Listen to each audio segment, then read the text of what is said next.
अरे इस्लाम की लहर से शहजादियों, शेरनियां एवं शेरनियां, तेरा मेरा रिश्ता क्या?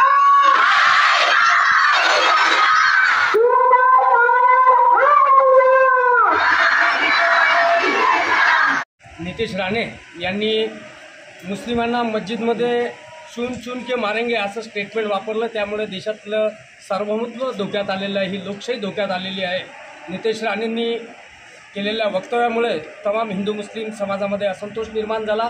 त्याचं प्रातिनिधिक स्वरूपात महाराष्ट्रातला पहिला मोर्चा आम्ही बुलढाणा शहरामध्ये हिंदू मुस्लिम एकता मंचच्या वतीने काढला। नितेश राणेंना या माध्यमातून आवाहन करतो, जर तू ओरिजिनल नारायण राणेची औलाद असेल तर बुलढाण्यामध्ये मस्जिदीत पाय देऊन टाको, आम्ही तुझं स्वागत करू।